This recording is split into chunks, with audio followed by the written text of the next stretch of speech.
BJP తొలిసారి ఫ్రీబీసీ ఇవ్వడం వల్ల అధికారంలోకి వచ్చిందంట ఢిల్లీలో. ఇప్పుడు కేటీఆర్ అనేటోడు ఇర్రిలవెంట్. రఘునందన్ రావు వ్యక్తిగతంగా మాట్లాడతలేడు టీఆర్ఎస్ మీద. వాళ్ళ నాయననే చెప్పిండు 3 ఎమ్మెల్సీలు వాళ్ళకి ఓటు లేదు, సీటు లేదు. వాళ్ళకు కూడా గాడిద గుడ్డే వస్తుంది. ఈడ చదువుకున్నోడు ఎవడు టీఆర్ఎస్ ఓటేసేందుకు సిద్ధంగా లేడు. టీచర్లు ఎవరు ఓటేసేందుకు సిద్ధంగా లేరు. ఉంటే క్యాండిడేట్ని ఎందుకు పెట్టరన్నా? KCR MLA, KTR MLA, Harish Rao MLA, కవిత మాజీ ఎంపీ.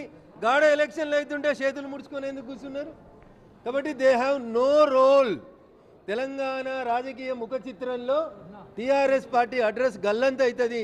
ఇది గ్యారంటీగా జరిగేటువంటి అంశం. కాబట్టి వెయిట్ అండ్ సీ. 2 రోజుల తర్వాత ఏదో స్థానిక సంస్థలలో కనబడుతుంది, ఏం కనబడదు. టీఆర్ఎస్ అనేది కనుమరుగవడం ఖాయం. ఎప్పుడైతే గ్రాడ్యుయేట్స్ ఎమ్మెల్సీ ఎన్నికల్లో, టీచర్స్ ఎమ్మెల్సీ ఎన్నికలలో మా అభ్యర్థులు పోటీ చేస్తలేరని చేతులెత్తే దీనస్థితికి 10 ఏళ్ళు తెలంగాణ ఉద్యమం నడిపి 10 ఏళ్ళు రాష్ట్రాన్ని పాలించినటువంటి పార్టీ దిగజారిందంటే there is nothing left for TRS.